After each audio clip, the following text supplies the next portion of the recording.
जींद उपचुनाव बीजेपी के लिए किसी चुनौती से कम नहीं है। ऐसा लग रहा है कि बीजेपी को एंटी इनकम्बेंसी का डर भी सताने लगा है। विकास कार्यों को लेकर के जनता सरकार से सवाल कर रही है, तो दूसरी ओर कुछ नेताओं के बागी तेवर बीजेपी के लिए परेशानियां दे रहे हैं।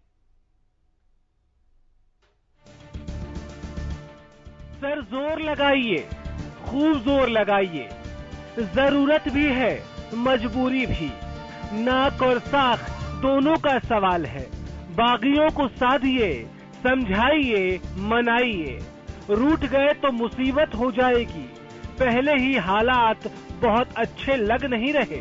तो इस बार बीजेपी को वोट नहीं देंगे। बीजेपी को सेंटर में, हरियाणा में नहीं वोट देंगे। नहीं, कोई कार्य नहीं।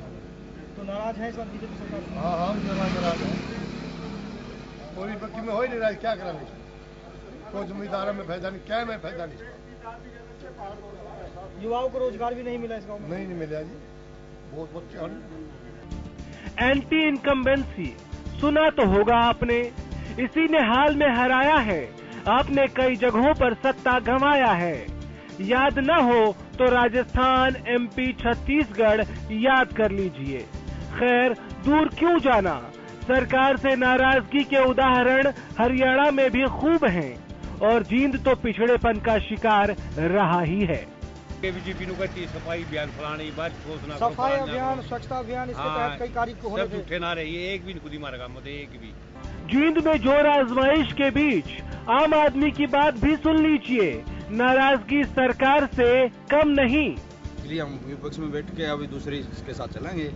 दूसरे को वोट देंगे, बीजेपी को वोट नहीं देंगे। नहीं जी, बीजेपी को तो बीजेपी की सरकार करी है, मोदी सरकार और मनोहर लाल खट्टर की सरकार करी है। हमने बहुत काम किए गांव में। नहीं जी, नहीं, नाम का पता ही है। तो जींद में आप देखा जो विकास, आप देख लो, गांव में फिर के देख लो के विकास हो रहा है कि नहीं। बाकी अभी जो चुनाव है उसमें बेरापटी से कितना विकास हुआ था, कितना नहीं हुआ था। एंटी इनकम्बेंसी बड़ी मुसीबत होती है। सरकार के खिलाफ तो होती ही है, अगर उम्मीदवार के खिलाफ भी हो तो क्या करेंगे। बीजेपी के उम्मीदवार का हाल भी ऐसा ही लग रहा है।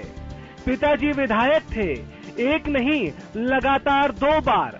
आरोप है लोगों के काम नहीं हुए, विकास हुआ नहीं, लोग नाराज हैं। बीजेपी का जो मिड्डा बाजा था नहीं, मार तो कुछ क्यों नहीं बचा, उन्होंने पार्टी बदल ली और हमारा बैठे झंडे। हाँ, मिड्डा ने पार्टी बदल ली। हाँ, और इसलिए उसको आप लोगों से नहीं पूछा? नहीं पूछा, क्यों बच्चा मारते। अब क्या करेगी बीजेपी, क्या करेंगे खट्टर साहब? ताबड़तोड़ सड़कें बनवाना शुरू तो किया है, लेकिन जनता सवाल पूछ रही है, अब क्यों, पहले क्यों नहीं करवाया? चुनाव है तो विकास कार्य याद आया। ऊपर से उम्मीदवार भी सवालों के घेरे में है। लोग पूछ रहे हैं, पिताजी ने काम नहीं कराया, कैसे माने आप कराएंगे? एंटी इनकम्बेंसी कहीं वोट में तब्दील हो गई तो गई भैंस पानी में। Bureau report, Haryana news.